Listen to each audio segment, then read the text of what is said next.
Hoy, 22 de noviembre, estamos participando del 6º desayuno de trabajo del ciclo 2012 que organiza el Instituto Hannah Arendt, que integra y conforma a su vez el movimiento humanista de resistencia y construcción. Hoy, por el día, les voy a pedir un pequeño homenaje. Hoy es día 22, se cumple una nueva coincidencia de fecha con el luctuoso accidente de Plaza 11. Les voy a pedir, por favor, que se pongan de pie y que hagamos un minuto de silencio como homenaje a las víctimas.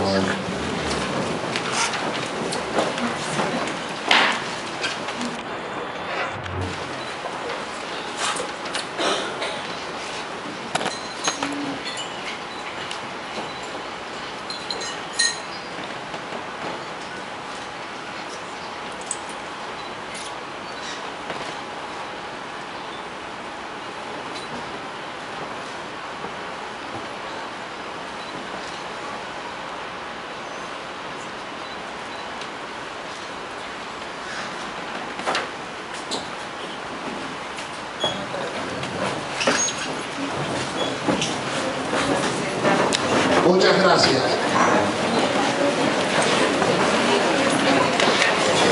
Doctora, todos. Te paso por acá. Pero primero, hola, buen día. Gracias por venir este día de lluvia, aunque la lluvia es divina. Las lluvias de verano son divinas. Un aplauso para los delantales de las mujeres.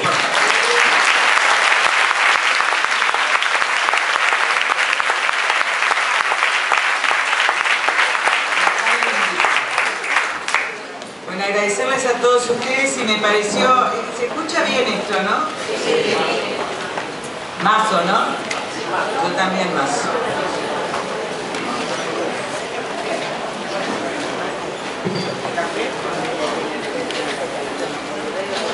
¿Ahí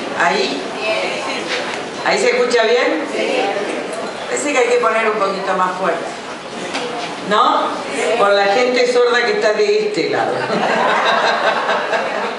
Ahí está.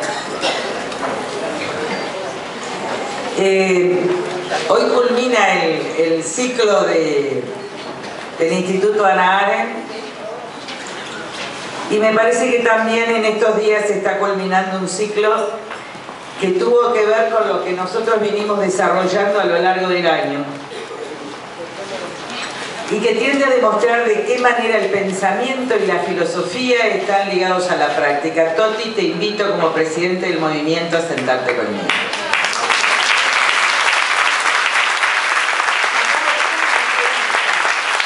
No llamé antes porque pensé que no habías llegado.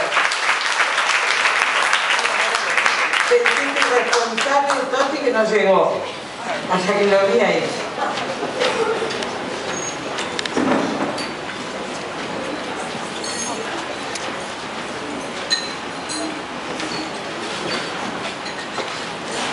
¿Por qué digo esto? Porque en la primera reunión que tuvimos aquí, que creo que el desayuno estuve yo también, y Toti, nosotros habíamos planteado lo que era el movimiento.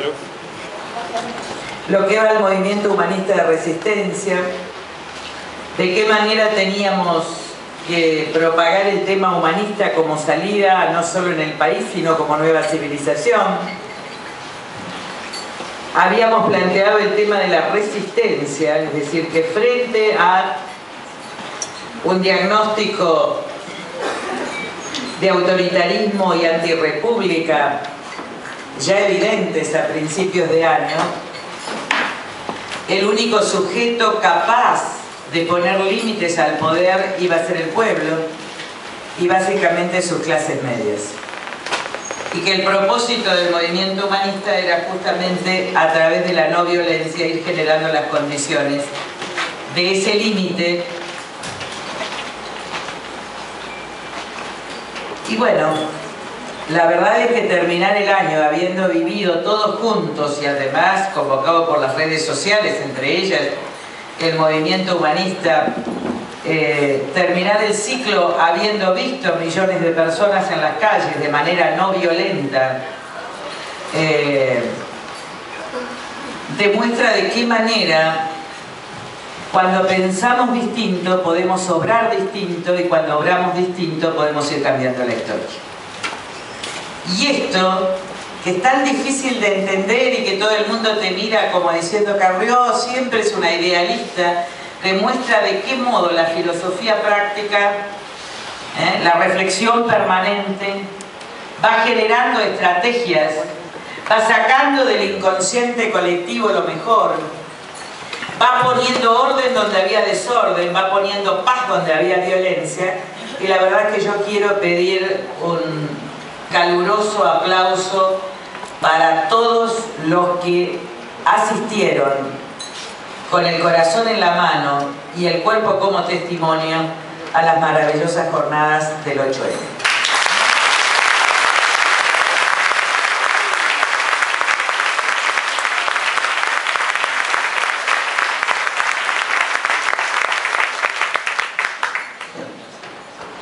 Y ahora, como les prometí, voy a hacer una lectura política, que es la primera y la única que voy a hacer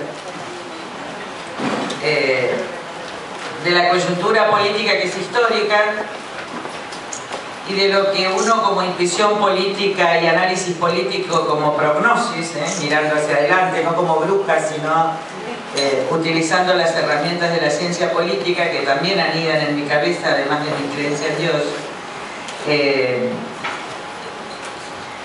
Es lo que siento y creo que tenemos que estar preparados para enfrentar. El 8N emerge un sujeto que es el pueblo.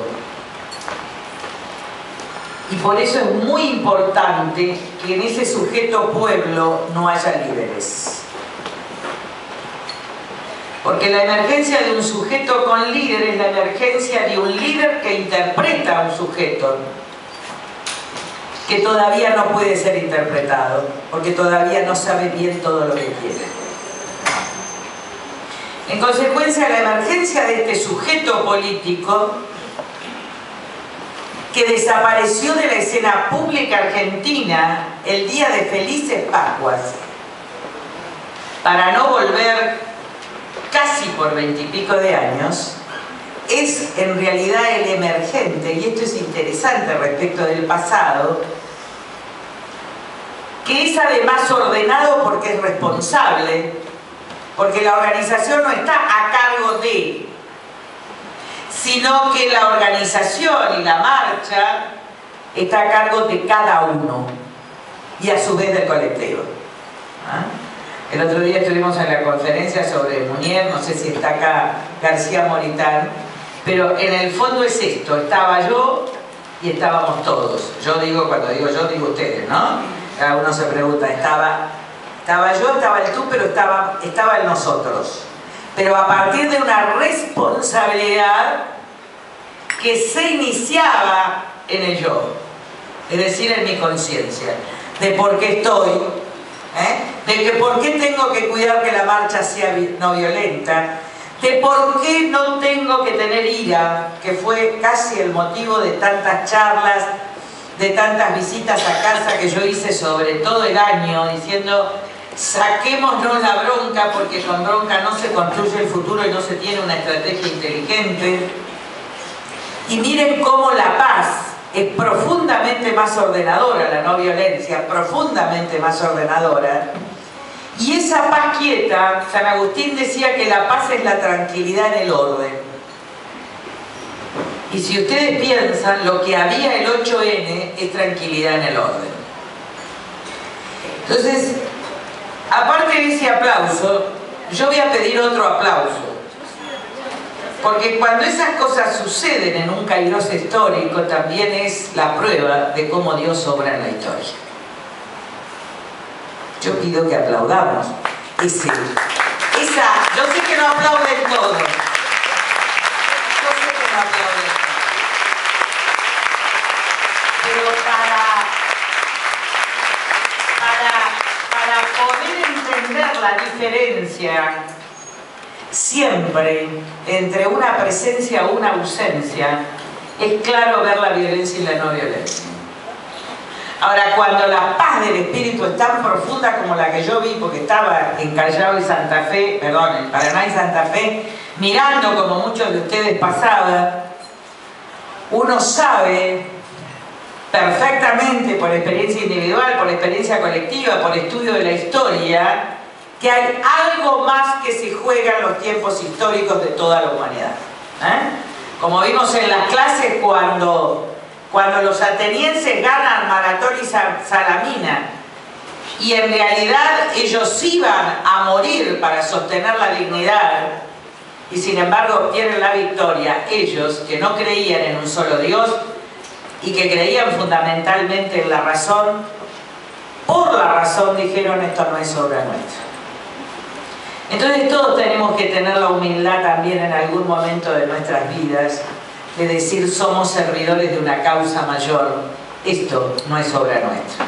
Si le ponen el nombre, misterio, humanidad, historia, lo que ustedes quieran, o Dios, es cuestión de cada cual. Pero hay que volver a entender que solo los pueblos que reconocen con humildad el kairos, que no lo están poniendo ellos, sino que lo están poniendo una constelación de fuerzas que desconocemos, es que podemos desandar el camino para ir del autoritarismo para ir a la república. Y yo lo quería decir públicamente, porque si no llevaría en mi conciencia el peso de esconder siempre las cosas en las que creo y por las que sirvo. Y yo sería profundamente desleal a mi conciencia si les dijera que yo estoy en la política y en esta perseverancia por mí, por mis ideas o por mi ambición de poder. La verdad, ya ha quedado demostrado, yo sirvo a una causa y cada vez que esa causa florece yo me pongo contenta, pero no hay mérito. A mi criterio y en mi caso hay pura gracia y pura iluminación muchísimas veces, aún en la derrota, en el dolor y en el sufrimiento.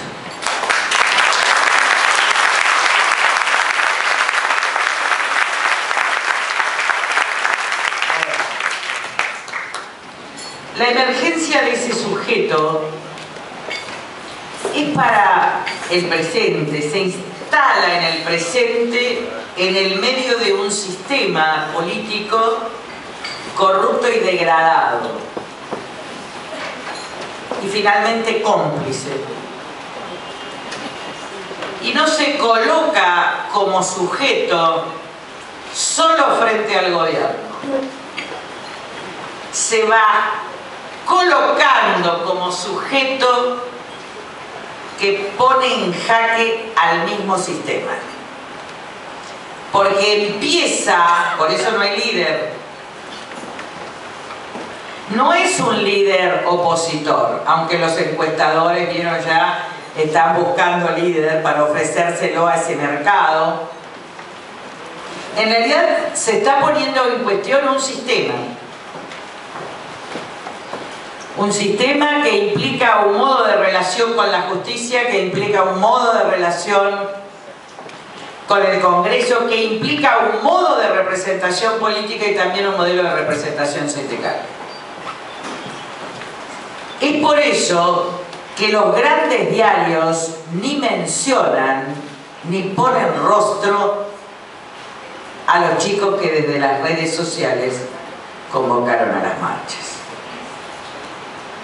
Porque todo el sistema, acostumbrado a manipular la opinión pública, siente que sin propaganda en los diarios y sin propaganda en la televisión y por la sola fuerza de una comunicación nueva, también la Argentina puede ser distinta, y esto contraría sus más profundos intereses, estén en el gobierno o estén en la oposición.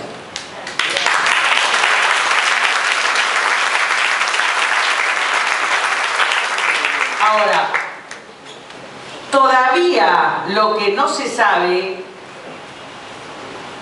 es hasta dónde este nuevo emergente pueblo al que se suman muchísimos trabajadores que también se sienten de clase media y cuyos reclamos, fíjense, van de la mano de los reclamos del campo y tienen un factor impositivo como lo tuvieron todas las revoluciones a lo largo y a lo ancho del mundo que establecieron repúblicas. Miren la continuidad, porque el problema de la Argentina es ver como fotos. Entonces yo estoy muy parecida a Cristina, pero no tengo las manos de Cristina, gracias a Dios. Pero si ustedes establecen la continuidad, van a ver que la emergencia de la clase media rural, clase alta rural y obreros rurales, tuvo que ver con un exceso impositivo, que motorizó a su vez a los sectores urbanos que acompañaban esto y que quedó en realidad escondido detrás de una avalancha de consumo de los sectores medios urbanos para ganar la elección del 2011. Pero como el sistema es inmensamente tramposo y como además, como vimos también con muchísimos alumnos en el Dante, la impostura se presenta con cara de hombre justo y cola de serpiente. Las que están siendo arrasadas ahora, después e inmediatamente de la elección que los engañó, fueron las propias clases medias que votaron a Cristina. Igual que en el campo en el año 2007. Y ahí se produce de nuevo la emergencia de los sectores medios por falta de libertad y por presión impositiva tanto del lado de las clases medias urbanas como de los sectores trabajadores por el piso de ganancia, que también es absolutamente injusto e irrazonable. Y ese es el continuo. En realidad es el continuo entre una historia de impostura, defraudación, vuelta a la impostura, defraudación. La pregunta que queda es ¿qué impostura falta? Si falta alguna, para que esta sociedad y este pueblo se den cuenta que no se puede vivir en el engaño perpetuo y permanente. Esta es la primera lectura, la correlación entre aquello y esto que viene a unirse ahora cada vez con más sectores trabajadores. La segunda interpretación, lo otro, yo sé que hay algunos que están anotando desesperados. ¿A quién le vas a dar, mi amor?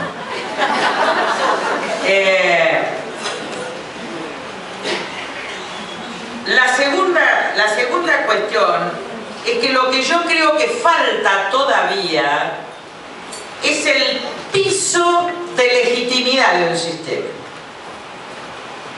¿Qué es la legitimidad? La legitimidad puede ser la legitimidad mediante encuestas de un líder político, Scioli, ¿viste? Toda esta estupidez materia de encuestas. La legitimidad en realidad sociológicamente es una cosa mucho más interesante y más profunda que la lectura de Fidanza. Tiene que ver con dos cuestiones. Primero, la creencia en que quienes mandan son los que deben mandar. Es decir, la creencia en el sistema. No solo democrático, sino de cómo se manda. A la pregunta es, ¿quiénes mandan? Diría, ¿cómo se llama este famoso sociólogo que murió? Imaz. Esta es la creencia de que quienes mandan en realidad o son los únicos o son los que deben mandar. La segunda legitimidad es la creencia acerca de quiénes de los que deben mandar ustedes desearían que manden. Es la pregunta electoral. Son dos legitimidades distintas. Lo que está claro es que la Argentina ya resolvió que quien hoy circunstancialmente manda no puede mandar como manda, y si sigue aislada está fuera y no dentro del sistema de legitimidad. En realidad, Cristina está ya pedaleando en el aire, enojada como una niña, pero pedaleando ya fuera de la realidad argentina. Es innecesario ocuparse de Cristina. Es inútil. Ella se está ocupando de ella misma. Es decir, hay una idea, dicen aislamiento, que en realidad ella ya está fuera de la legitimidad que supone cierta relación con quienes votan. Hay un momento en la película El Búnker que Goebbels dice: la culpa es del pueblo que nos votó. La culpa no la tenemos nosotros, lo cual es parte verdad y parte mentira. Pero lo que le dice a Hitler es: nosotros, ¿y por qué no votaron? Si sabían quiénes éramos y para qué estábamos. Es la rebelión final de un pueblo que se rebela, no entre los que no los votaron, sino entre los que los votaron. En esa etapa está Cristina, enojándose con el pueblo. Con lo cual, too much. Ya está. ¿Está? Ojalá por el sistema institucional continúe su mandato, pero ya no es un dato del análisis político serio de la gente.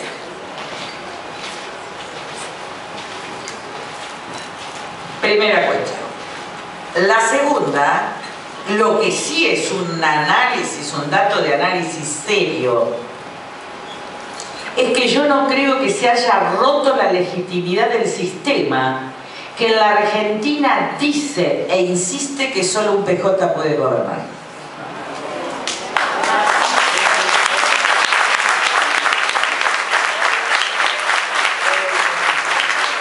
Es el verdadero origen de que ustedes no puedan elegir un líder de una Argentina distinta, simplemente porque están adheridos como hiedra al sistema mafioso del PJ.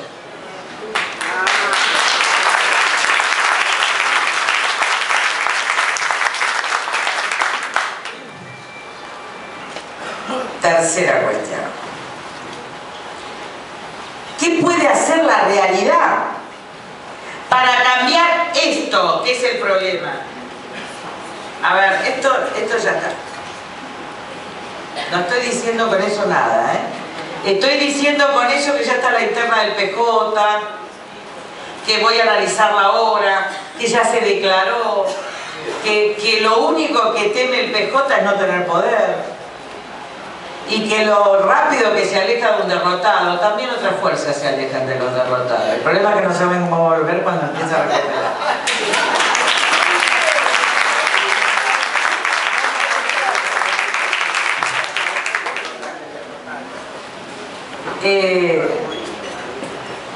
En la cuarta, ¿en qué cuestión estaba o me perdí? Porque se me dieron la imagen de... La tercera. Ah, la cuarta. ¿Cómo se destraba esto o cómo no se destraba? Y acá está el kit de la cuestión de este tiempo histórico, si podemos desatarnos de la historia pasada, abreviando en esa historia, o si podemos repetir la historia. Acá está el punto. Si esta sociedad logra desprenderse, como se desprendió en el 83, por reflejo del 75. A ver, los chicos, pero todos, yo veo bastante gente que ya ha vivido bastante.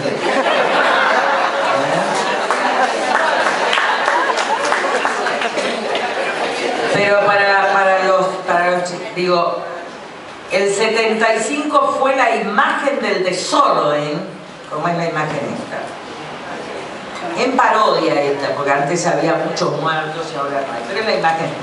En ese espejo que después condujo a una dictadura genocida, la emergencia de Alfonsín como líder democrático, que no lo era en el año 82, y lo digo porque lo conozco desde el año 70 o 69, así de chiquitita, no era eso que fue en el 82.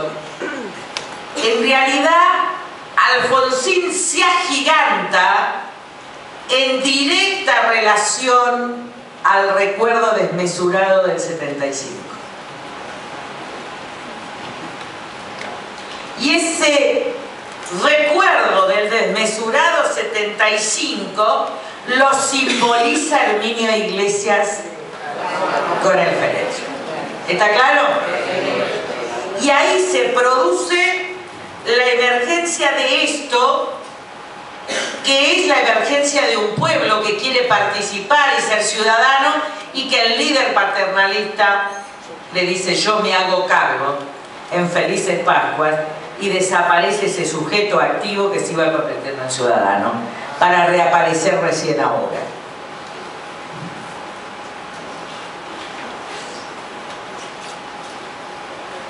¿Qué puede pasar entonces? ¿Qué pasó allí? La mayoría o la mayoría importante del país entendió que con el PJ no se puede vivir.